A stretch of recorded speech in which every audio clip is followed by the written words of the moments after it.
हरियाणा की हर अपडेट के लिए बेल आइकन दबाएं और सब्सक्राइब करें STV हरियाणा न्यूज। नमस्कार, फटाफट हरियाणा में आपका स्वागत है। आपके साथ मैं हूं खालिद हसन।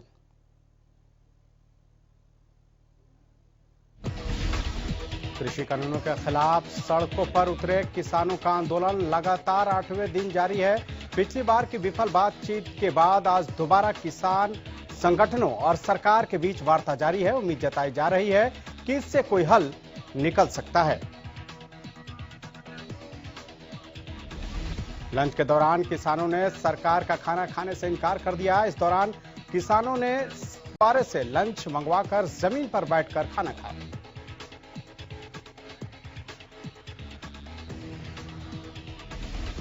इंसो अध्यक्ष दिग्विजय सिंह चौटाला ने प्रेस कॉन्फ्रेंस की। इस दौरान निशांत सिंह और केसी बांगर भी मौजूद रहे।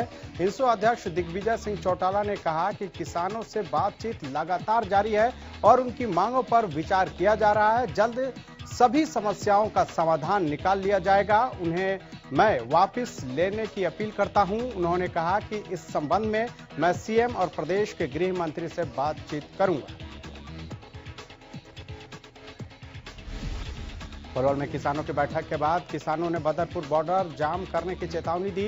इस बीच फरीदाबाद पुलिस प्रशासन हरकत में आया है। दिल्ली फरीदाबाद बॉर्डर पर भारी पुलिस बल तैनात हैं। किसानों की ओर से पैदल दिल्ली कूच करने की चेतावनी जारी की गई है। किसानों के प्रदर्शन के कारण सिंघू बॉर्डर, टिकरी बॉर्डर, चिल्ला बॉर्डर समेत कई बॉर्डरों को बंद कर दिया गया है। दिल्ली ट्रैफिक पुलिस की ओर से एडवाइजरी जारी की गई है। इसके मुताबिक गुरुवार को भी नोएडा लिंक रोड पर स्थित चिल्ला बॉर्डर को बंद रखा गया है।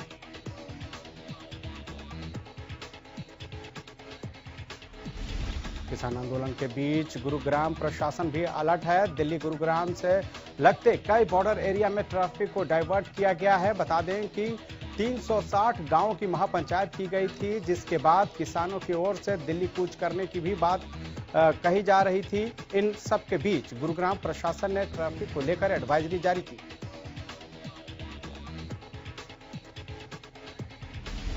अपनी मांगों को लेकर किसानों का आंदोलन लगातार जारी है। आज चौथे दौर की वार्ता हो रही है। बावजूद इसके किसान दिल्ली बॉर्डर पर डेरा जमाए बैठे हैं। किसानों की मांग है कि सरकार नए कृषि कानूनों को रद्द करे और फसलों पर MSP सुनिश्चित करे। इस वक्त दिल्ली से लगने वाले टिकरी और सिंघू बॉर्डर के साथ साथ यूपी बॉर्डर पर भी किसान आंदोलन कर रहे हैं। आंदोलन में हर उम्र के किसान अपनी अपनी तरफ से सहभागी दर्ज करा रहे हैं। दिल्ली कूच के लिए निकले पंजाब के किसानों अब हरियाणा के किसान भी अपना समर्थन दे रहे हैं और अलग अलग जिलों में आंदोलन में शामिल होने के लिए पहुंच रहे हैं।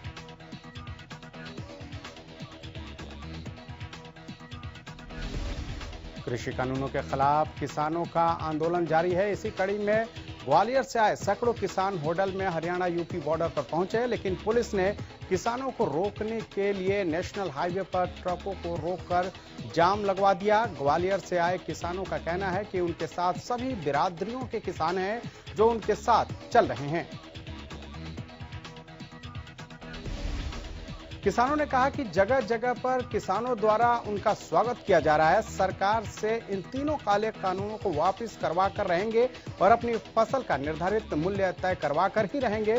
किसानों ने कहा कि हरियाणा यूपी बॉर्डर पर उनके साथ पुलिस ने बदतमीजी की है, उनके साथ हाथापाई की है, लेकिन उसके बाद भी वो रुकने वाले नहीं।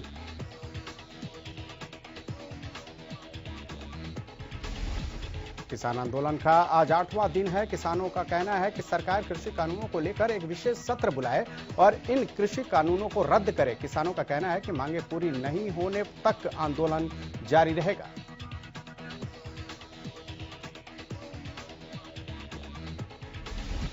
किसान आंदोलन पर बोलते हुए महेंद्रगढ़ से बीजेपी सांसद धर्मवीर सिंह ने उम्मीद जताई है कि प्रधानमंत्री नरेंद्र मोदी किसानों की समस्याओं का कोई ना कोई समाधान करेंगे। साथ ही उन्होंने किसानों को कांग्रेसी कहे जाने पर आपत्ति जताई। धर्मवीर सिंह ने कहा कि किसानों ने ही उन्हें सांसद बनाया है।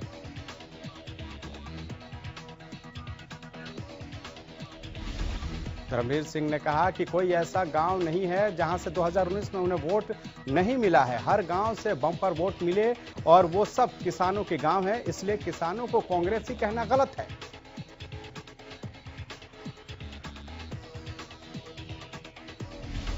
कृषि कानूनों के खिलाफ किसानों के चल रहे लगातार आंदोलन से फरीदाबाद में हरियाणा रोडवेज को रोजाना 4 लाख के राजस्व का नुकसान हो रहा है। करीब 2 दर्जन रूटों पर चलने वाली बसें बंद पड़ गई हैं, जिससे राजस्व का भारी नुकसान हो रहा है। बंद किए गए रूटों में से ज्यादातर वो रूट है जहां से हरियाणा रोडवेज को भारी भरकम किराया मिलता था। किसान आंदोलन के कारण फरीदाबाद बस डिपो से उत्तरी राज्यों जैसे हिमालय, उत्तराखंड, जम्मू कश्मीर, पंजाब, दिल्ली और उत्तर प्रदेश के कुछ हिस्सों में लगभग 24 बसों का संचालन नहीं हो पा रहा है। फरीदाबाद रोडवेज विभाग के अनुसार जब से किसानों के द्वारा बॉर्डर बंद किए गए हैं, तब से दिल्ली, पंचकुला, हमीरपुर, शिमला, बैजनाथ, जम्मू, हरिद्वार और ऋषिकेश सहित कई लंबे मार्गों पर कोई भी बस नहीं चल रही है। कृषि कानूनों के विरोध में किसानों का आंदोलन जारी है। अब इस आंदोलन में कंगना रनौत एक बार फिर विवादित बयान देकर सुर्खियों में आ गई हैं, जिसके बाद अब किसान आंदोलन में शामिल महिलाओं का कंगना पर गुस्सा फूट गया है। दरअसल कंगना ने किसान आंदोलन में हिस्सा लेने वाली एक किसान दादी के बारे में फेक ट्वीट करके लिखा था कि ये महिला शाहीन बाग के भी प्रदर्शन में मौजूद थी।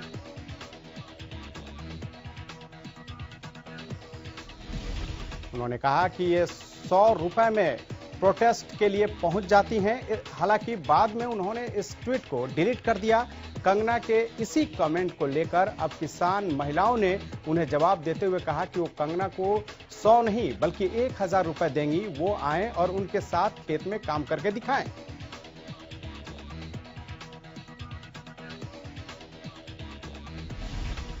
किसानों के साथ आंदोलन में कंधे से कंधा मिलाने के लिए हुड्डा खाप तैयार है। उन्होंने ढोल बाजे के साथ रोहतक से खाप प्रतिनिधि टिकरी बॉर्डर के लिए रवाना हुए। हुड्डा खाप के नेताओं का कहना है कि केंद्र सरकार झूठ बोल रही है और तीनों काले कानूनों को जब तक सरकार वापस नहीं लेती तब तक किसान बॉर्डर पर तैनात रहेंगे।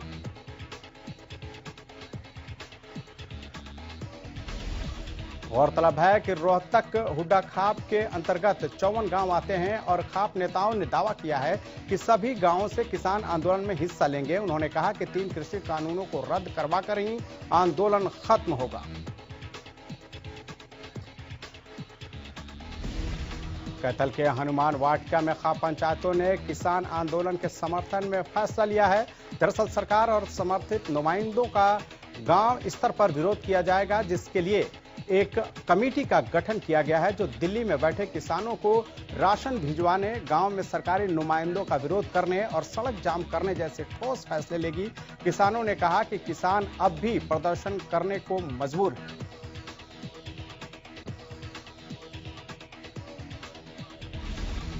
उन्होंने मीटिंग कर फैसला लिया है कि लगभग 24 खाप सरकार के खिलाफ है और धरने प्रदर्शन पर जो भी किसान बैठे हैं उनको समर्थन करने के लिए सभी खाप जाएंगी। इसके अलावा उनके लिए राशन पानी की व्यवस्था भी की जाएगी। उन्होंने कहा कि अगर सरकार किसानों के हक में निर्णय नहीं लेती तो ये आंदोलन और बड़ा हो सकता है।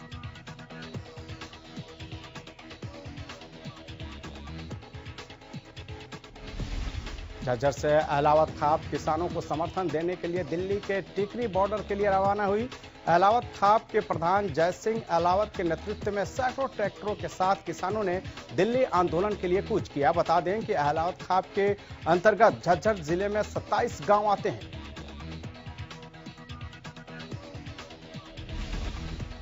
बड़ाड़ा में शिवराण खाप 25 ने किसान आंदोलन का समर्थन किया।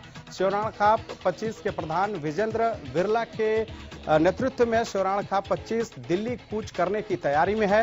विजेंद्र बिरला ने कहा कि खाप की तरफ से किसान आंदोलन को पूर्ण समर्थन है और हम सैकड़ों किसानों के साथ समर्थन देने के लिए दिल्ली जा रहे हैं।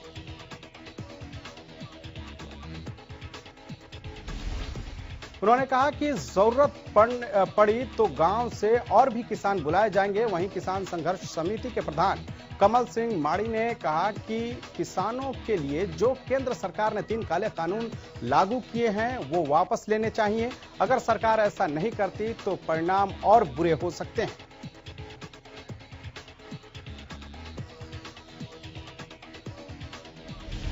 चंडीगढ़ में राज्य चुनाव आयोग ने प्रेस कॉन्फ्रेंस की। चुनाव आयोग की ओर से आज नगर निगम चुनाव की तारीखों का ऐलान किया गया। चुनाव आयोग ने बताया कि आगामी निगम चुनाव 27 दिसंबर को होंगे और 30 दिसंबर को चुनाव के नतीजे घोषित किए जाएंगे। चुनाव आयोग ने बताया कि चुनाव में सुबह 8 से 5:30 बजे तक वोटिंग की जाएगी। वहीं 11 से 16 दिसंबर तक नामांकन भरे जाएंगे।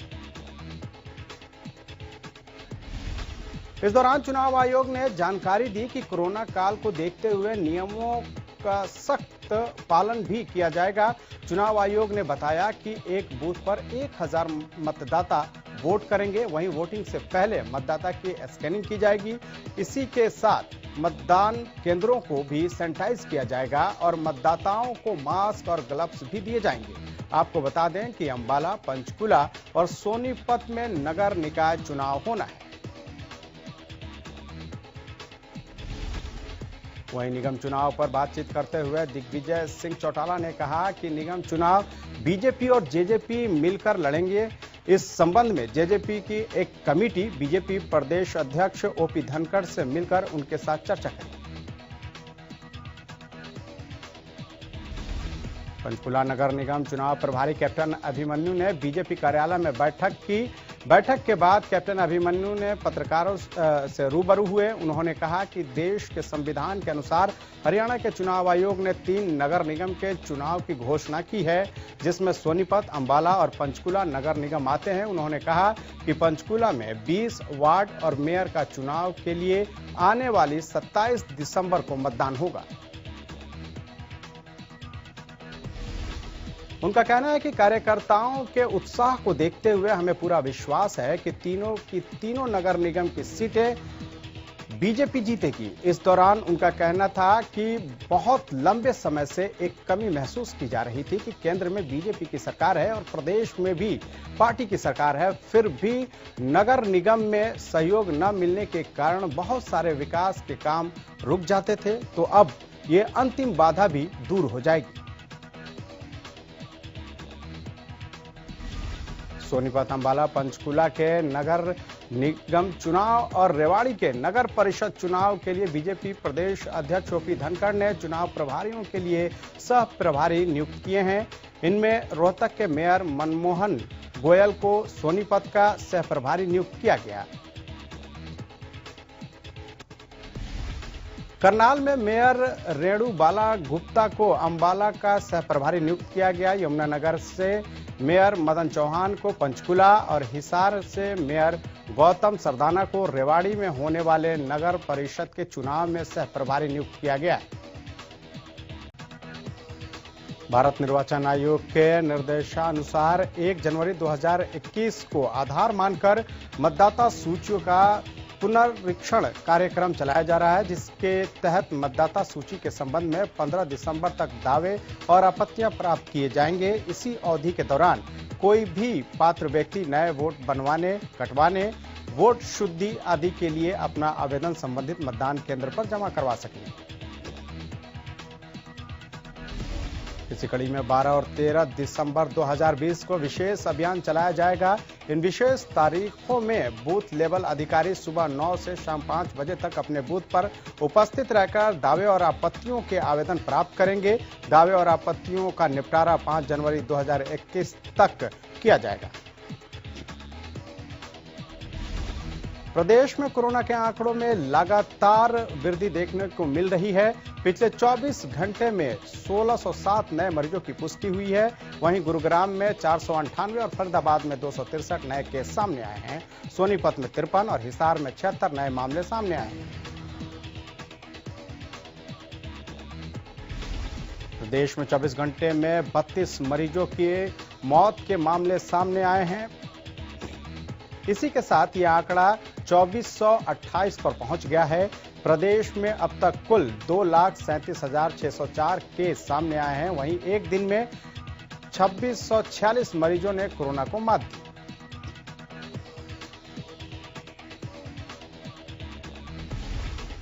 पूर्व मुख्यमंत्री और इनेलो सुप्रीमो ओम प्रकाश चौटाला कोरोना संक्रमित हो गए हैं। उन्होंने इलाज के लिए गुरुग्राम के मेदांता में भर्ती कराया गया है। बताया जा रहा है कि ओपी चौटाला काफी दिनों से बीमार थे। इसी दौरान वो कोरोना के चपेट में आ गए।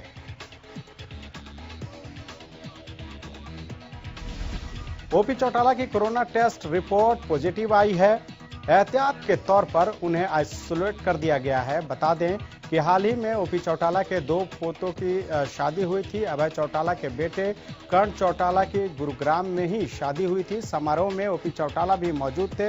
अब उनकी कोरोना रिपोर्ट पॉजिटिव आई है।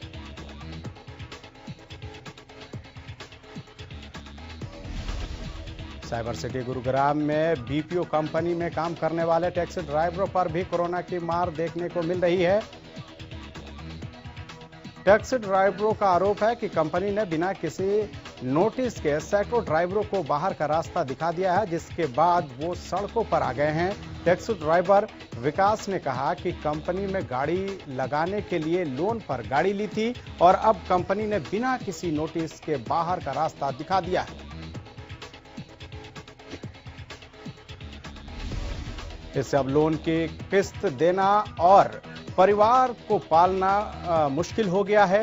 कैब चालकों की माने तो बीते 3 से 4 साल से ये लोग इसी कंपनी में काम कर रहे थे, लेकिन बिना किसी नोटिस दिए कंपनी ने इन्हें बाहर का रास्ता दिखा दिया है, जिसके बाद ये अपने परिवार के साथ मजबूरन यहां प्रदर्शन कर रहे हैं।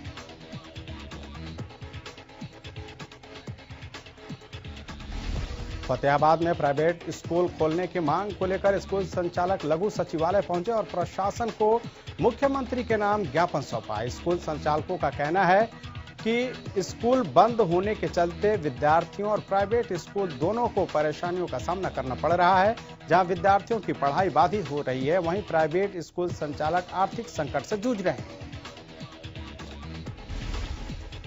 सरकार ने पहले कक्षा से 9वीं से 12वीं तक स्कूल खोलने की इजाजत दी थी, लेकिन स्कूल में कोरोना के 1-2 मामले सामने आने के बाद सरकार ने स्कूल बंद करने का फैसला सुना दिया। इससे लगातार विद्यार्थी और स्कूल को नुकसान हो रहा है। वहीं स्कूल संचालकों ने सरकार से स्कूलों का बिजली बिल, स्कूल वाहनों की पार्किंग फीस और टैक्स माफ करने की मांग भी की है। प्रदेश के कई इलाकों में ठंड के साथ कोहरे ने दस्तक दे दी है। कोहरे और सर्दी के सितम से वाहन चालकों को काफी परेशानियों का सामना करना पड़ रहा है। मौसम विभाग का कहना है कि आने वाले दिनों में ठंड के साथ साथ तापमान में तेजी से गिरावट आने की संभावना है।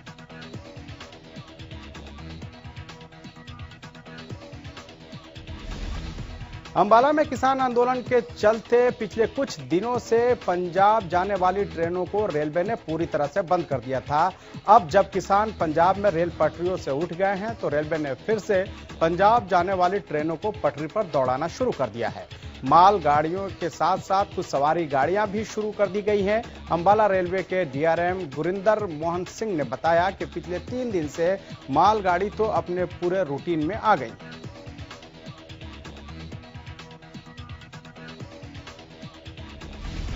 समस्या कुछ स्टेशन पर है, जिसकी वजह से गाड़ियां अमृतसर तक नहीं जा पा रही हैं, जिसकी वजह से कुछ गाड़ियों को रास्ते में ही रोकना पड़ रहा है या अंबाला उन्हें वापस भेजना पड़ रहा है। सवारी गाड़ियां भी धीरे धीरे चलाई जा रही हैं। आज हमने 3 सवारी गाड़ियों को भेजा है और जल्दी बाकी गाड़ियों को भी रूटीन में चला दिया जाएगा। यात्रियों को कोई परेशानी नहीं होगी। राज्यसभा के सांसद अनिल जैन प्रदेश के पूर्व कैबिनेट मंत्री विपुल गोयल के भाई की श्रद्धांजलि सभा में पहुंचे। इस दौरान उन्होंने पुष्प अर्पित कर दिवंगत को श्रद्धांजलि अर्पित की। इस दौरान उन्होंने पूर्व मंत्री से मिलकर उनको ढांढस बंधाया। बता दें कि पूर्व कैबिनेट मंत्री विपुल गोयल के भाई विनोद गोयल की बीमारी के चलते गुरुग्राम के मेदांता अस्पताल में 30 नवंबर को निधन हो गया था। मनरेगा में काम देने की बजाय मजदूरों की दिहाड़ी में हेराफेरी करने का मामला सामने आया है। मामले की जांच की मांग को लेकर सिरसा के गांव फग्गू के मजदूरों ने लघु सचिवालय में धरना दिया। मजदूरों ने उपायुक्त प्रदीप कुमार को ज्ञापन भी सौंपा। ज्ञापन में मजदूरों ने कहा कि गांव फग्गू में मनरेगा सहायक चिरंजी लाल हैं, वो अपने रिश्तेदारों की हाजिरी बिना काम किए ही लगा देते हैं और पूछने पर मजदूरों से दुर्व्यवहार करते हैं। ज्ञापन में कहा गया है कि 26 से 30 नवंबर तक गांव में खाल मोगा का काम करवाया गया था। इसमें 2 दिन मजदूरों से काम लिया जाएगा। शेष 3 दिन की मजदूरी सहायक ने अपने रिश्तेदारों से नाम बिना काम करवाए चढ़वा दी, जिससे मजदूरों का नुकसान हुआ है। आरोप है कि उन्हें मनरेगा के तहत साल में 100 दिन का रोजगार भी नहीं मिलता।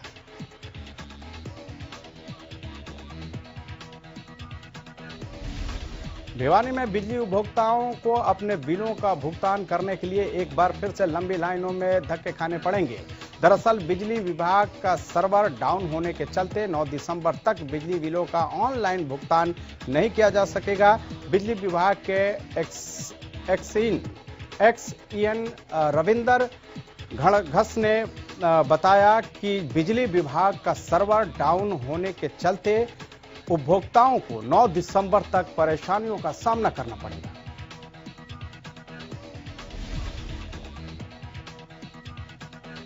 एक्सईएन ने कहा कि सर्वर डाउन होने के चलते उनका बिलों के भुगतान से संबंधित सॉफ्टवेयर को अपग्रेड किया जा रहा है, लेकिन सर्वर ठीक होने के बाद उपभोक्ता 10 दिसंबर से फिर ऑनलाइन सुविधा का लाभ उठा पाएंगे। उनका सर्वर हिसार से कनेक्ट है, जो पुराना वर्जन हो चुका है, जिसकी वजह से बार बार दिक्कतों का सामना करना पड़ रहा था।